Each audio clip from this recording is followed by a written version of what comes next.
오늘 저는 우리가 함께 읽은 성경 말씀을 중심으로 하나님으로부터 답을 얻는 삶, 하나님으로부터 답을 얻는 삶이라는 제목으로 은혜를 함께 나누도록 하겠습니다.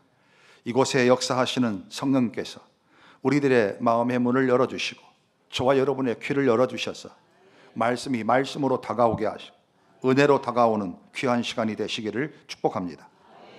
여러분, 질문을 자꾸 하는 건 나쁜 일이 아닙니다. 그 질문이 어떠냐에 따라서 질문 때문에 아이의 지적세계가, 인생의 지적세계가 열리고 질문 때문에 새로운 길을 찾아나설 수 있습니다. 반면 질문이 좋지 않으면 그 좋지 않는 질문 때문에 어그러진 방향으로 갈 수가 있습니다. 우리는 지금까지 살아오면서 사실은 많은 질문을 맞닥뜨려 왔습니다. 그리고 지금도 질문을 던지는 가운데 있고 앞으로도 수많은 질문들을 마주해야 할 그런 운명적인 존재들입니다. 왜냐하면 우리가 다 모르기 때문에, 내일 일도 모르고 또 한치 앞에 일을 모르기 때문에 물어봐야 되는 것이고, 그리고 그 묻는 것에 대해서 어떠한 답을 얻느냐에 따라서 인생의 방향이 달라지기 때문에 제대로 물어야 되고 제대로 들어서 바른 인생, 하나님 기뻐하시는 인생을 살 때 그것이 인생의 승리이고 기쁨일 줄 믿습니다. 제가 묻는 질문이나 여러분이 마주한 질문은 크게 다르지 않을 것입니다. 언젠가 여러분 나는 누구일까? 이런 질문을 해보셨습니까? 나는 어디서 와서 어디로 가고 있는지, 그리고 마지막 내 모습은 어디일지 질문을 해보셨습니까? 무엇을 위해 살아야 되고 어떻게 사는 것이 진짜 행복한 삶이고 의미 있는 삶일지 고민의 질문을 던져보셨습니까? 지금 제가 여러분에게 말씀드린 이 질문은 거창한 게 아닙니다. 철학적인 답변이 요구되는 게 아닙니다. 그럼에도 불구하고 많이 배운 세계적인 석학들이나 가방끈이 짧은 할머니들도 반드시 물어야 할, 반드시 거쳐야 할 질문인 것입니다. 이 질문을 피해갈 수도 없고 외면할 수도 없습니다. 누가 가르쳐주지 않았음에도 불구하고 우리는 이 질문 앞에 서야 됩니다. 여러분이 어디서 왔습니까? 어디로 갑니까? 여러분, 무엇을 위해 돈을 벌고 무엇을 위해 땀 흘리고 무엇을 위해 열정을 쏟습니까? 개그맨들이 시대를 비하하는 말이 있습니다. 돈 벌어서 뭐하노? 돈 벌어서 땅 사지. 땅 사서 뭐하노? 농사 짓지. 농사 지어서 뭐하나? 또 돈 벌지. 또 돈 벌어서 뭐하나? 아파트 사지. 또 돈 벌어서 뭐하노? 자식 출가하면 쭉 끝에 가서 돈 벌어서 못해가 뭐하노? 끝에 가면 소고기 사 먹지. 돈 벌어서 소고기 사 먹는 뭡니까? 돈 벌어서 뭐하노? 인생의 땀과 열정을 쏟아서 아침부터 저녁까지 그렇게 우리가 수고하는데 그것의 의미, 그 목적은 뭐하노? 물어봤더니 소고기 사 먹어. 사실 우리는 그걸 물어야 합니다. 꼭 우리가 무슨 철학과 아니면 인생의 깊은 고민을 하지 않더라도 하나님이 허락하신 인생을 제대로 살려면 어디에서 와서 어디로 가는지, 그리고 무엇을 위해 살아야 되고 무엇에 붙들려야 되는지 묻지 않으면 내 마음대로 사는 겁니다. 이게 문제입니다. 내 마음대로 살고 배운 대로 살고 보는 대로 삽니다. 그런데 우리가 듣고 보고 배운 것들은 거의 세계관이 세속적인 것들입니다. 물질로 시작해서 물질로 끝납니다. 돈으로 시작해서 돈으로 끝납니다. 돈을 넉넉하게 가지고 있고 그 다음 하는 일마다 형통하게 잘 풀리면 그 인생은 승리하는 인생, 성공하는 인생이라고 스스로 내가 던진 질문에 대해서 그걸로 답을 가름하려고 합니다. 과연 그렇게 내가 던진 질문에 대해 답을 얻고 그 답을 따라서 인생을 살아도 괜찮게 사는 것일까? 근데 언젠가는 맞닥뜨릴 것입니다. 그것이 전부가 아닐 수 있고, 그리고 내 인생을 내가 내 마음대로 할 수 없기 때문에 누군가가 인생을 끌고 가고 계시며 그 인생을 평가하고 마무리할 거다. 더더군다나 우리는 죽음이란 것을 피해갈 수 없습니다. 어렸을 때 죽음에 대해 눈을 뜨는 나이가 있어요. 보통 초등학교 2학년, 3학년 때입니다. 그럼 얘 애들은 막 울어요. 저도 그런 기억이 있어요. 이때 막 할아버지 돌아가시면 어떻게 하냐, 엄마 돌아가시면 어떻게 하냐, 이거 나 죽으면 어떻게 하냐, 죽음에 대해서 눈을 뜨는 나이가 있습니다. 여러분, 누가 가르쳐 주지 않아도 여러분 자녀들 다 그 단계 거쳐오고 우리도 그 단계 거쳐옵니다. 그런데 이때부터 청소년, 청년 때는 뭘 먹어도 소화가 다 되고 어디 아픈 데가 없잖아. 청년들이 MRI 찍을 이유가 뭐가 있습니까? 청년들이 내시경할 이유가 뭐가 있겠습니까? 그러나 이 건강한 때를 벗어나서 잠시 조금만 더 전진하다 보면 그때부터는 우리는 우리 몸을 들여다봐야 됩니다. 자꾸 살펴야 합니다. 왜? 죽어야 할 나이보다 일찍 죽게 만드는 병의 씨앗들이 생기지 않았는가?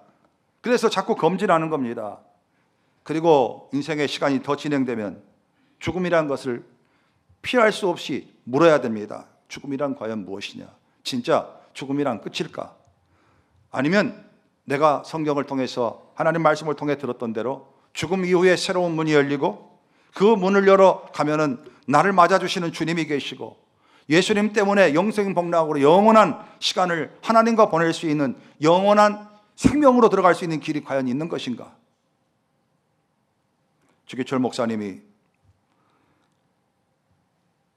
이 신앙의 자유, 믿음을 지키기 위해서 산정형교회 담임 목사직을 사임하고 예수를 부인하지 않고 하나님 앞에 서게 되려고 할 때 하나님 앞에 물었다고 합니다. 하나님, 제가 지금 내린 이 결단이 하나님 보실 때도 바른지요? 혹시 제가 객기를 부리고 있는 것은 아닌지요? 하나님 말씀해 주십시오. 이때 주기철 목사님은 하나님께로부터 자신이 던진 질문에 대한 대답을 분명하게 들었다고 합니다. 영광의 자리에서 만나자. 영광의 자리에서 만나자.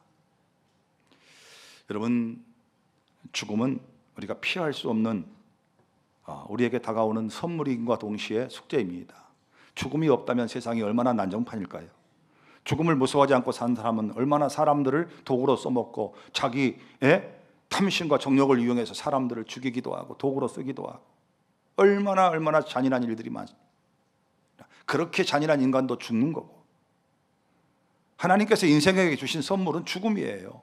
여러분, 죽음이라는 강을 건너서 그 관문을 넘어서 하나님 나라에 입성하는 겁니다. 너무 오래 사는 것도 문제입니다.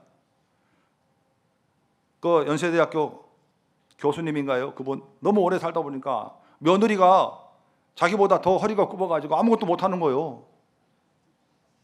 제가 아는 권사님 97세인데 여자 권사님인데 얼마나 정정한지 몰라. 근데 며느리도 권사님인데 며느리는 80대야 80대.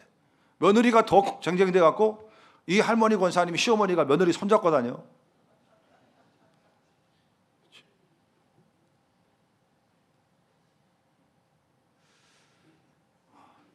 제가 설교 서두에 인생을 살아가는 우리 과정 속에 꼭 질문을 던져야 되고 질문 속에서 해답을 만나야 되는 이유를 강조하는 게 있습니다. 왜냐하면 내가 무슨 질문을 던졌고 그 질문에 대해서 어떤 답을 얻느냐에 따라서 인생의 방향이 결정이 되고 또 그 방향을 따라가다 보면 목적지에 갈지 아니면 어긋난 목적지에 갈지를 정하기 때문이에요. 사랑하는 성도 여러분, 성경에 아브라함과 이삭과 야곱 쭉 그 가문이 되는데 아브라함도 그리고 야곱도 이 창세기의 믿음의 계보를 써가요. 그런데 하나님이 이 믿음의 족장들에게 경고하신 경고의 메시지가 있어요. 도움을 구하러 애굽으로 내려가는 자는 화가 있을지어다. 이 말은 무슨 말이냐면 도움을 구하려면 자기가 풀고 있는 하나님 이 땅에 가뭄이 임했고 우리가 지금 이렇게 힘들게 사는데 어떻게 해야 될까요? 물었을 때 최강국인 군사력과 경제력의 최강국인 이집트로 내려가서 거기서 도움을 받아서 와라. 이게 다른 사람들이 내린 결론이어서 가족들 데리고 그리 피신해요. 그런데 하나님은 답을 얻으려고 하나님이 아닌 하나님이 그들을 인도하고 있고 그 열조의 하나님인데 하나님이 아닌 곳에서 답을 얻는 자는 화가 있을지언정. 이 화란 말은 열받는다는 뜻이 아니에요.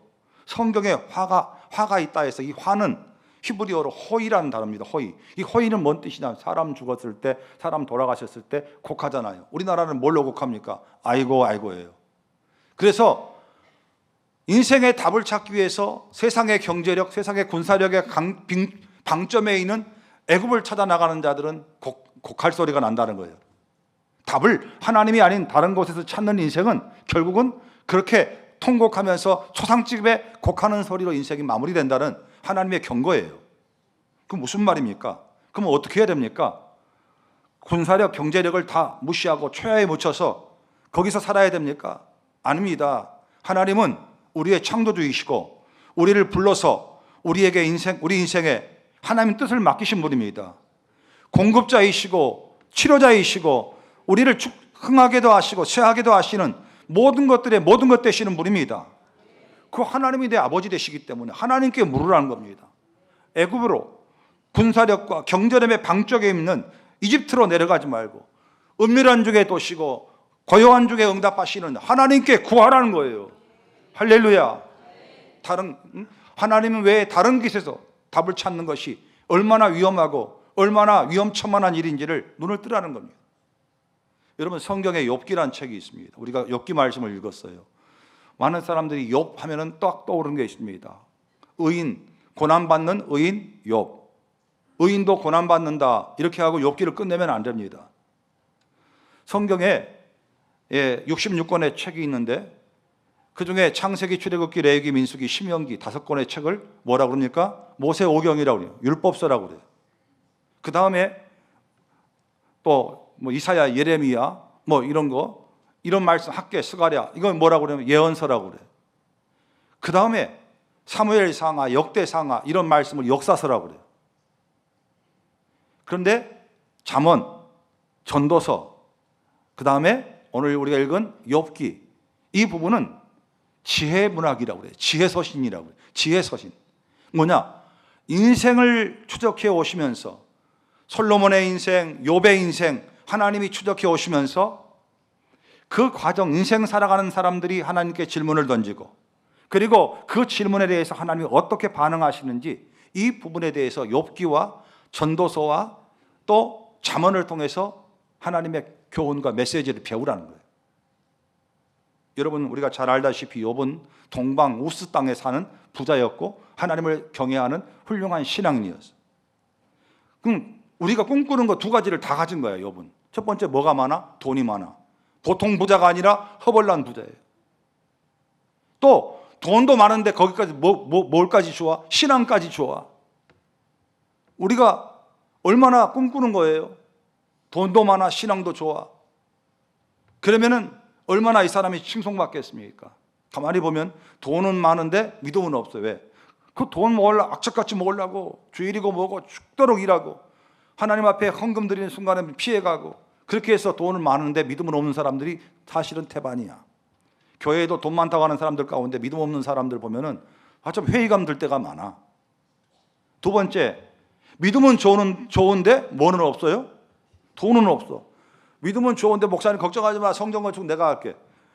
믿음은 좋은데 그거를 뒷받침할 경제력이 없어. 그것도 좀 힘들어. 그런데 여러분 한번 물어볼게.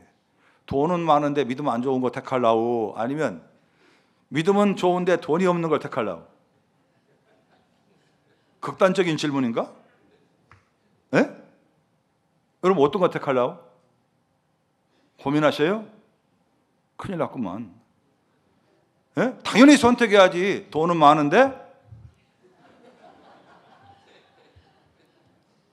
야, 여러분, 우리 자세가, 영적인 관점 자체가 바로 돼야 됩니다. 믿음이 바로 세워지면 궁궐이나 초막이나 빈들이나 그 어디나 내 주 예수 모신 것이 하나님 나라입니다. 교회 와서 돈 갖고 키재기 할 거 없고 타는 차 가지고 키재기 할 거 없고 자식 학교 다니는 거 뭐 서울에 인서울에 했더니 키재기 할 거 없어요. 오늘 또 우리 권사님들, 남자 권사님들 다 저보다 한참 많은 형님들 권사님들 모여서 얘기하는데 점심 때 우리 권사님 한만수 권사님 딸이 자식들 데리고 와서 아버지 밥 사준다고 빨리 나오라고 그래요. 아버지 일부 예배 드리고 빨리 나오라고 그래요. 한만수 권사님 가시면서 했나 봐.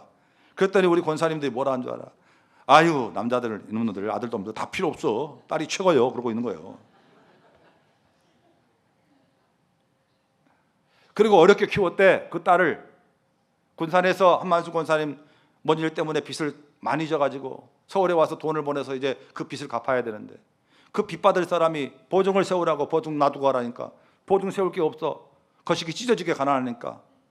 그래 이 한만수 권사님이 세상에 딸을 볼모로 놔두고 이 딸 놔두고 나중에 내가 돈 벌었다가 갚은 다음에 찾아갈게 하고 딸 놔두고 왔대.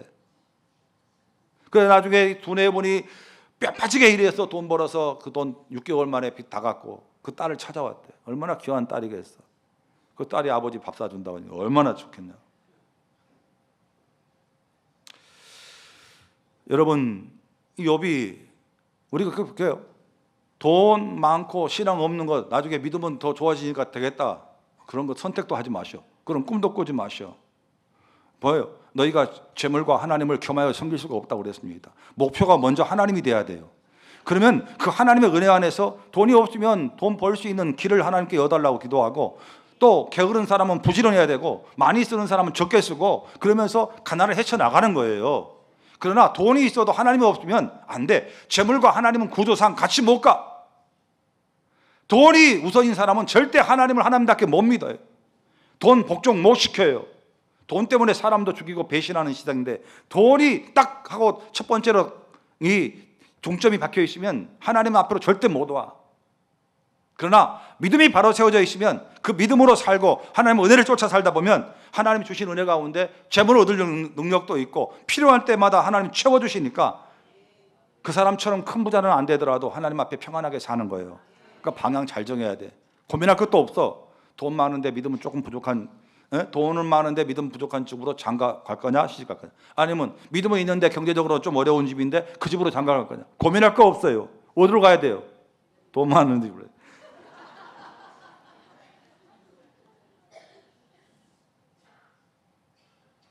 지금 내가 말하는 거 거꾸로 들어야 돼요. 낭패 본 사람, 피눈물 보는 사람 한두 명을 내가 본 게 아닙니다. 나는 지금도 그래서 나같이 돈 없는 목사한테 우리 아내를 갖다가 흔쾌히 그 며느리 딸 중에 제일 이쁘거든. 그리고 최진사 집이 아니라 이진사 집 따님이 많이 있는데 그 중에서 몇째 딸이 제일 예쁘다고? 셋째 딸이 제일 예뻐요. 셋째 딸이야. 이름도 정숙이가 아니라 어렸을 땐 공주였대. 그런데 이거를 갖다가 완전히 무슨 머리도 깎아머리 같이 생긴 전도사가 무슨 아버지도 뭐 백도 없고 배경도 없고 아무것도 없는 이런 사람한테 시집간다 그러고 얼마나 앞길 구말리 같았겠어요. 난 그래 우리 장인 어른 장모님 볼 때마다 정말 감사하지. 나 같은 사람한테 보내주셔서. 안 보내. 돈도 좀 돼야지. 근데 여러분 돌아보면 그래요. 믿음이 세워진 가정은 반드시 하나님이 역사하신다. 그렇기 때문에 믿음이 세워진 가정을 피하지 말고 거기를 선택하라.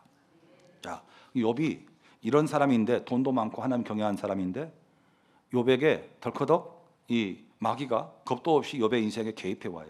뭐라고 개입하냐면 욥한테 먼저 오기 전에 하나님한테 가가지고 하나님 세상에 별일간 다 있어요.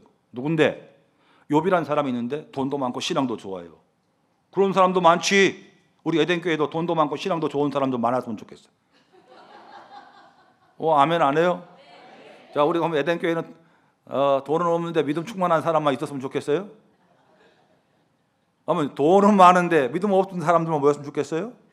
아니요. 자, 그래 이제 이 사탄이 봐요. 사탄적인 발상이야. 하나님, 욥이 저렇게 하나님 잘 섬기는 이유를 하나님 아시죠? 그래서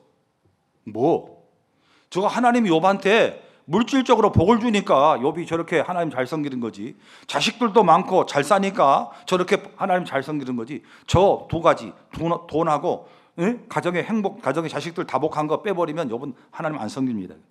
이게 사탄의 발상이라고, 마귀 발상이라고. 돈이 있으니 하나님께서 다 좋은 백 가정이 있고 있으니까 저거 하나님 잘 섬기는 거지. 돈 날라가 보라고. 하나님 섬길 수 있는 거 같냐고. 자식들을 다 망가뜨려 봐라고. 그러면 하나님 섬길 수 있느냐. 이게 사탄적인 발상이라니까. 그러니까 하나님이 참 나는 이해가 안 가는 하나님이에요. 이런 건방진 사탄을 하고 막 가루를 만들어서 확 불어버려야 되는데 하나님이 성경이야. 이 마귀의 사탄한테 목숨은 건드리지 말고 네가 한번 할 수 있는 시험을 해봐라. 욥이 얼마나 나를 경외하는지 한번 보자. 그래 사탄이 역사해가지고 하루아침에 그 어마어마한 어마무시한 재산들이 확 날아가 버려요. 또 10명의 자녀가 차례대로 죽어버린 거야. 재산 날아가는 건 참아도 자식 죽으면 못 참는 거야. 욥의 몸에 병이 생겨가지고 기왓장으로 이걸 깨서 긁고 있어. 자기 부인 볼 때는 하나님 믿는다 하는데, 여러분 성경에는요, 욥과 그 부인의 하나님은 아니야. 욥의 하나님이야. 냉철하지만 때로는 하나님은 나의 하나님이지 우리의 하나님은 아니야. 무슨 말인지 이해 가요? 엎드릴 때면 하나님과 나는 1대1이야. 내 자식들이, 내 아내가, 내 교희들이 있어도 하나님 앞에 서는 순간은 하나님 앞에 나 1대1로 서는 거야. 욥이 시험 받으니까 그 부인이 뭐예요? 어이 등신아, 하나님 저주하고 죽어버려라 이거. 똑같이 사탄의 발상한테 돈이 있고 자식들이 뻥뻥할 때는 하나님도 하나님인데 돈 날라가고 자식 날라가니까 이제 이 부인마저도 사탄적인 그 발상에서 자기 남편을 공격하는 거예요. 이렇게 욥이 고난 중에 있는데 그의 세 친구가 찾아와요. 그러면 욥에게 친구가 3명밖에 없었냐? 아니요. 이 말은 세 친구란 말은 욥에게 있는 숱한 지인들 가운데 대표자가 3명으로 왔다는 소리야. 엘리바스, 빌닷, 소발, 이 3사람이 와서 처음에는 친구들, 자기 친구가 자식 죽었지 재산 날라갔으니 얼마나 참담하냐고, 거기다 몸에 병까지 걸려가지고 막 긁고 있으니까 그냥 같이 울어줍니다. 친구야 왜 이렇게 됐냐, 네 인생이 왜 이렇게 힘드냐, 막 부둥켜 안고 오는 거야. 욥도 막 같이 흐느껴 울면서 고통 속에서 이 위로를 받고 있었지요. 근데 어느 정도 시간이 지나니까 이 친구들이 입이 근질근질한 거야. 이 친구는 세상의 지인들을 상징해요. 여러분, 세상은 교회를 향해서 할 말이 많아요. 교회에 하나님이 살아계신다면 저 따위냐 그래요. 예? 목사가 저 따위냐 그러고 교인들이 저 따위냐 그러고 얼마나 할 말이 많은지 몰라요. 친구들이 이제 욥이 웬만큼 막 울다 보니까 슬픔도요, 시간이 지나면 묻어져요. 제일 무서운 게 뭔지 아세요? 무뎌지고 잊혀지는 거야. 어머니 아버지 정말 사랑하고 존경하는데 시간이 지나면 무뎌지고 잊혀지는 거야. 좀 시간이 지나니까 욥이 무뎌지니까 친구들이 그냥 두질 않네. 그러면서 친구야 근데 자네는 왜 이렇게 어려움을 만났어? 욥이 대답합니다. 내가 이걸 어떻게 하냐고. 친구들이 말합니다. 이 사람아, 까닭없는 고난이 어디 있어? 새 한 마리도 그냥 안 떨어지는데. 여러분, 이거 우리 은연중에 우리 이런 사고방식 많이 갖고 있습니다. 새 한 마리도 그냥 안 떨어지는데 자네 왜 그래 됐어? 하나님은 그렇게 자네 사랑하고 자네 하나님 경외하는 사람인데 어떻게 이런 일이 생겼어? 나도 몰라. 친구들이 말합니다. 하나씩 둘씩 해서 하는 말이 뭡니까? 까닭없는 고난 없고 핑계 없는 무덤 없다. 인과응보입니다. 인과응보. 그래서 이 사람아, 자네 하나님 앞에 뭐 숨겨놓은 죄 있나? 왜 그래? 이 사람아, 그거 회개해야 돼. 하나님이 자네 죄 보고 하나님이 형벌한 거 아니야? 숨겨놓은 죄를 회개하고 그 벌을 받아. 친구들이 이렇게 말합니다. 이 친구들의 대답, 고난을 욥이 당하는 고난은 왜 왔는가? 친구들은 인과응보다 이거야. 업보라 이거예요. 업보. 우리 전설의 고향 우리나라 역한 속한 드라마들 봐보세요. 인생이 안 풀리고 누가 자식이 죽고 그러면 전부 원인을 찾아야 되는데 그 부모 때에 못 찾으면 할아버지 할머니 찾고, 할아버지 할머니한테 못 찾으면 증조 할아버지 증조 할머니한테 찾아. 그래가지고 거기 뭐가 잘못됐다고 그래갖고 다 업보로다. 이 이야기는 경상북도 문경에서 전해오는 전설입니다. 믿음과 소망과 사랑은 항상 있을 것인데 그 중에 제일은 사랑이라. 아멘. 어떤 개그맨 시험 보는데 와가지고 이걸 하고 있는 거야. 믿음과 사랑과 소망. 합격! 그랬어요. 합격. 인과응보의 논리가 얼마나 무서운지 아세요? 장로님 가정이 사업이 부도났대. 장로님이 하나님 앞에 뭔가 잘못한 게 있나 보지. 장로님 부인이 설쳐댔잖아. 그러니까 하나님 치신 거야. 목사님 애가 자꾸 시험에 떨어진대. 목사님 교만해서 그러지. 까닭 없이 떨어지냐. 세상에 제일 쉽게 남의 인생에 들어가서 개입할 수 있는 전문 용어, 겐세이 넣을 수 있는 용어, 인과응보. 무책임한 말. 죄 때문에 그런 거야. 업보야.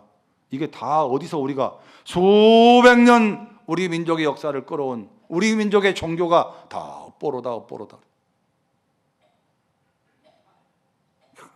신이 선하시고 온 우주를 창조하시고 이 모든 것들을 운영하시는 신이 진짜로 존재한다면 그렇게 업보에 꼬이고 꼬여서 인생을 그렇게 뒤범벅 만드는 그런 신은 믿을 필요가 없습니다. 욥이 자꾸 업보라고 인과응보라고 그러니까 욥이 드디어 입을 엽니다. 그 내용이 오늘 성경 내용이야. 당신들 그 인과응보의 원리를 어디서 배웠냐? 숱한 인생을 살다 보니까 죄 지은 사람은 인생 편안하게 못 살고 뭔 일에는 꼭 이유가 있더라. 인간의 철학과 경험이 쌓여서 지혜가 되니까 그 지혜가 뭐냐? 인과응보란 거지.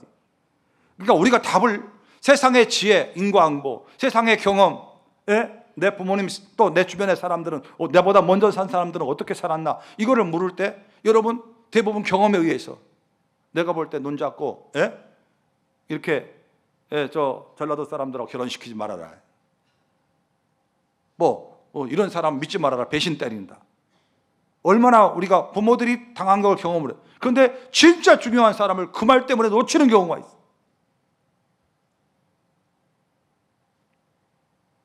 답을 어디서 얻느냐?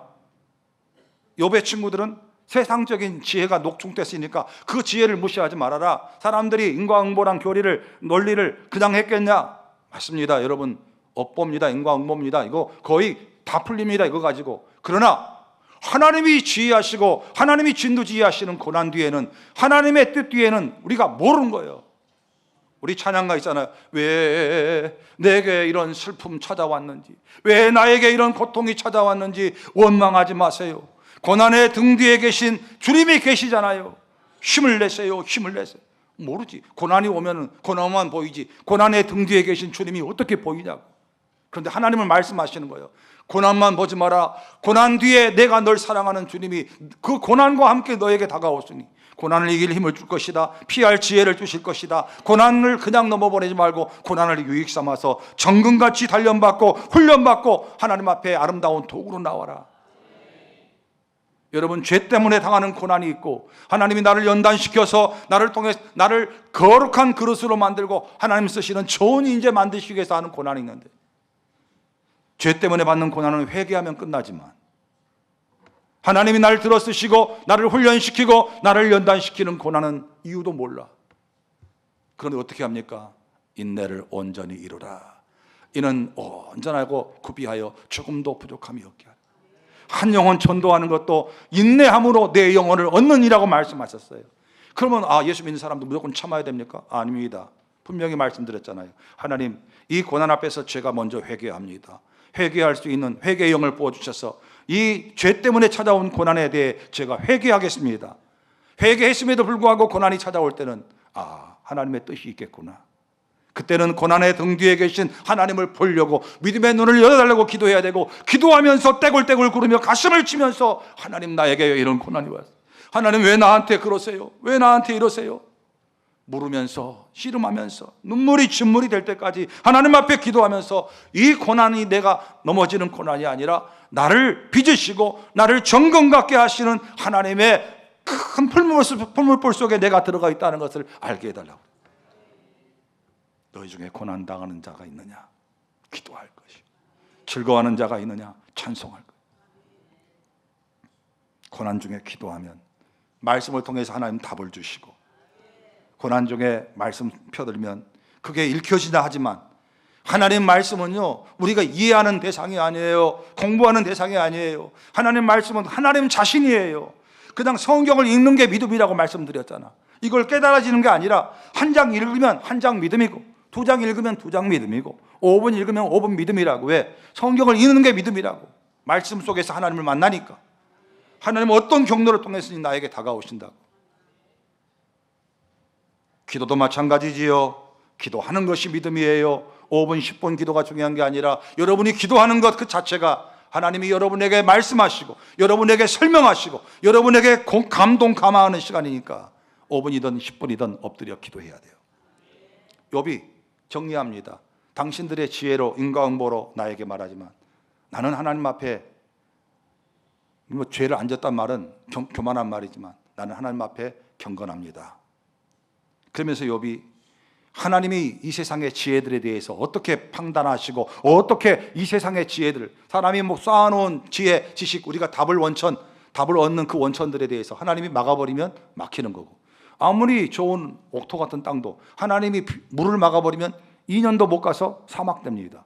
아무리 사막 같은 땅도 하나님이 거기에 비를 내리시고 거기에 철 따라 우로를 내리시면, 여러분 사막에 물만 나오면 최고의 옥토입니다. 왜? 햇빛 쨍쨍 쬐지요, 물 맨날 나오지요. 거기서 나온 대추야자 말도 못해요. 다 꿀덩어리예요. 하나님이 살리기도 하고 쇠하기도 하고 열기도 하고 닫기도 하니, 나는 내가 당하는 고난의 이유를 모르겠네. 그러나 나는 끝까지 하나님을 부인하지 않겠네. 하나님이 나에게 말씀하실 것일세 하고 친구들의 답에 동의하지 않는 겁니다. 애굽으로 내려가서 애굽에서 답을 얻는데 동의하지 않는 거예요. 하나님 날 사랑하시는데 내 인생을 하나님이 책임질 거라고, 하나님 나를 이끌어 가실 거라고, 아직 안 끝났다고, 과정이라고, 종착역 멀었다고, 부산역 멀었고 목포역 멀었어, 아직 종착역 가봐야 나를 기다리신 하나님이 나에게 어떻게 하실지. 자식이 생선 먹고 싶으면 뱀 잡아주고, 떡 먹고 싶으면 갔다가 돌덩어리를 구워서 이놈 먹으라 하고 줄 부모가 어디 있냐. 아무리 약한 자라도 자식한테는 좋은 걸 줄 알거든. 하물며 하늘에 계신 너희 천부께서 구하는 자에게 좋은 것을 주시지 않겠느냐. 여러분, 우리가 구하는 시간이 하나님 좋은 거 고르시는 시간이에요. 우리가 엎드려서 주님 눈물 흘리는 시간, 하나님 내 인생에 가장 아름답고 귀한 것을 선별하시는 시간. 그러니까 답을 얻으려고 세상에 친구 만나 술 먹고 여행 가고, 세상의 지혜와 감정, 나보다 그럴듯하게 살고 돈 좀 많아 보이는 사람 앞에 여러분 지혜를, 그들의 신앙적인 권면이 없다면 우리는 그 말 한마디에 싸늘하게 식어버릴 겁니다. 목사님이 집사님 같은 사람 교회에 없어도 된다고 했다. 여러분, 어떤 목사님이 집사님 같은 사람 교회에 없어도 된다고 그러겠어요? 그런데 누가 중간에 마귀가 한번 역사하면 그 말 한마디에 30년 40년 신앙생활 붕괴되는 겁니다.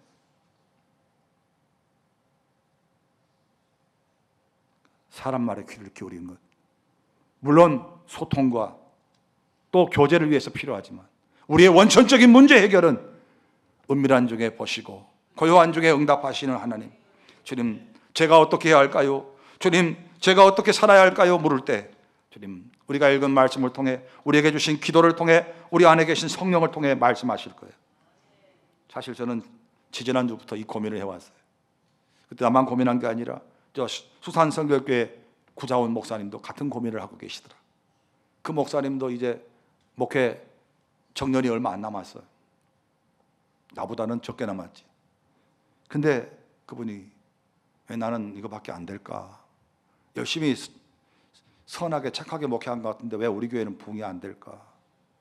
또 거기는 지금 재개발이 한다고 막 뜯어고치는데 우리 교회는 지금 어디로 가야 할까? 하나님께서 이 100명 정도 되는 성도의 목자로 나를 세웠는데 내가 목사 교회를 잘못 이끌면 큰일 나는데.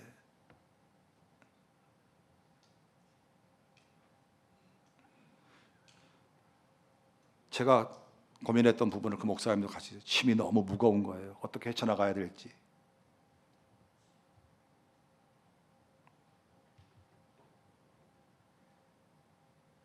그래서 그 부분을 놓고 하나님 앞에 부르짖어 기도했대. 짐이 무거우냐? 홀로 지고 가게. 험한 데로 갈까 두렵지는 않느냐. 이 찬양이, 저는 이 찬양을 많이 불렀어요. 짐이 무거우냐 홀로 지고 가기엔 험한 데로 갈까 두렵지는 않느냐. 죽게 오라는 거예요. 성경 건축하면서 내가 목사로서 자존심 걸고 버텨서 혹시 우리 교회가 잘못된 건 아닐까, 내가 비껴주면 될 걸 내가 여기 괜히 앉아있는 건 아닐까, 많은 고민을 했어요. 험한 데로 갈까 봐, 성도들 고생시킬까 봐, 교인들 눈에 눈물 뺄까 봐 고민을 많이 했어요. 내가 희생되라고 그러면 하나님 저 가차없이 하나님 희생되겠습니다. 내가 비껴줘야 한다면 가차없이 비껴질 거예요. 그런데 이렇게 버티고 싸워야 되는데, 이렇게 버티고 싸우다가 험한 데로, 하나님 안 계신 데로 가면 어떨까요? 목적지 잘못 찾아가면 어떻게 될까? 너무 무섭고 두려워요. 고생당하는 건 아무 문제 아니에요. 없으면 먹는 것 설마 교인들이 입에 풀칠하게 만들겠냐고. 근데 문제는 목사는 방향을 잡고 성도들 보고 같이 갑시다, 손잡고 갑시다, 기도하며 갑시다 하고 하는 사람인데 내가 방향을 잘못 잡으면 어떻게 할까? 그 목사님도 지금 그렇게 힘들게 온 그 교회가 지금 재개발 지역에 막 소용돌이 속에 빠지고, 험한 데로 갈까? 교회 잘못 끌고 갈까? 막 고민하는 중인데 그때 하나님 주시는 응답이에요. 하나님, 제가 어떻게 해야 될까요? 뭘 붙들어야 될까요? 어떻게 답을 얻어야 할까요?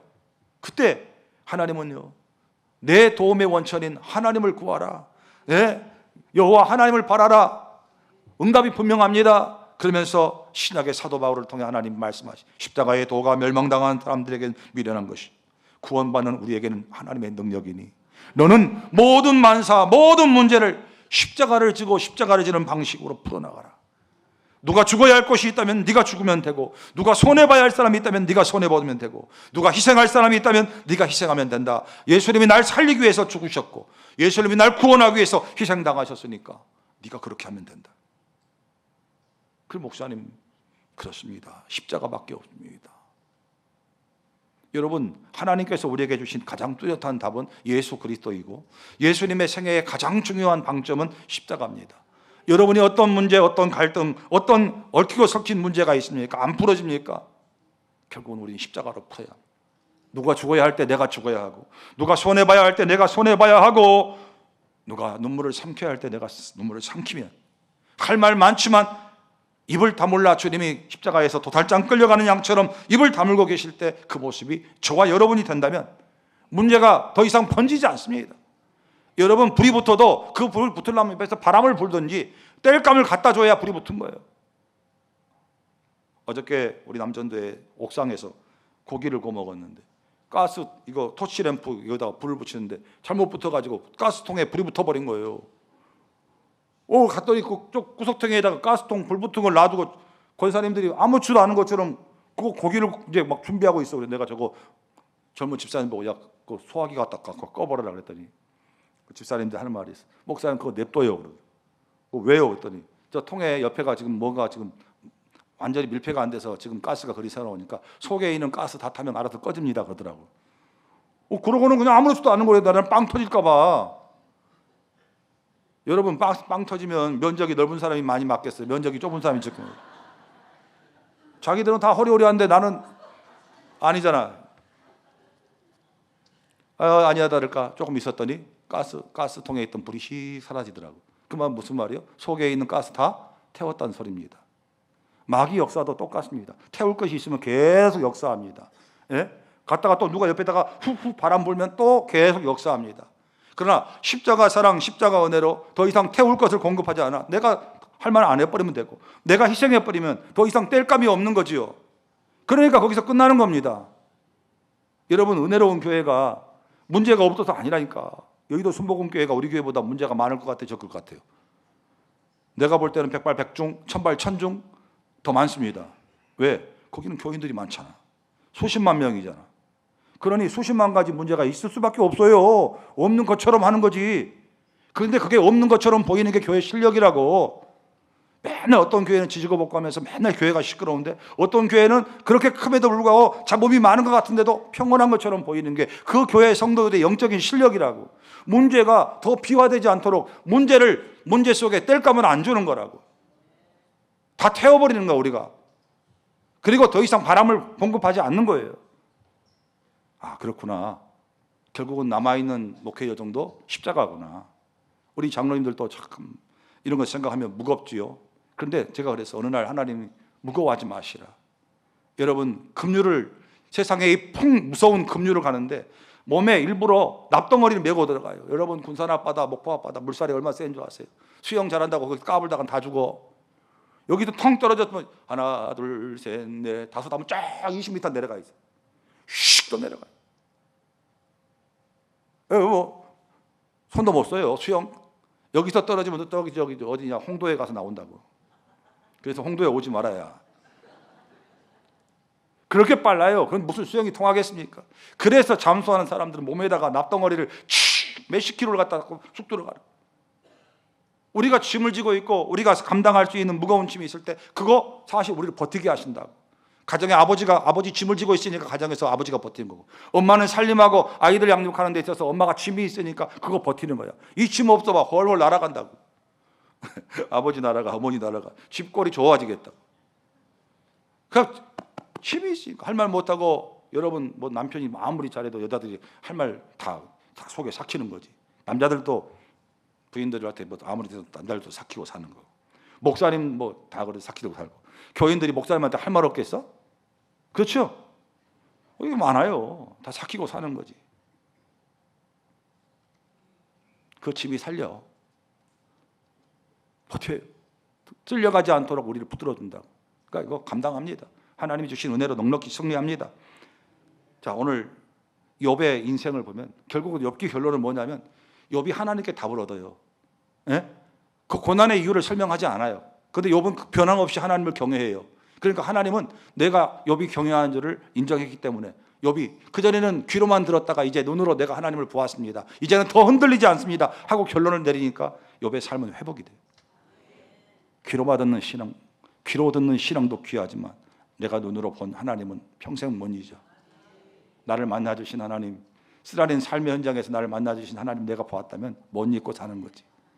나는 우리 성도들이 참 많은 여러 가지 어려움을 겪을 거예요. 그때마다 여러분 그냥 받아들이지 마시고 물어봐야 됩니다. 하나님께, 하나님 제가 어떻게 할까요?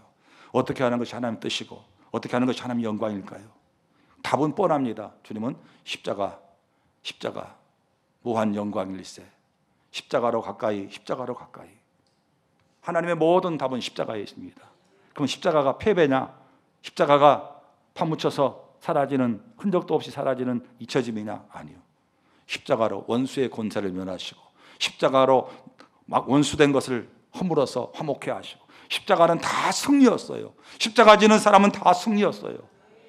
사랑하는 성도 여러분, 하나님의 답은 십자가입니다. 다른 데서 답 찾지 마시고 십자가 든든히 붙잡고 승리합시다.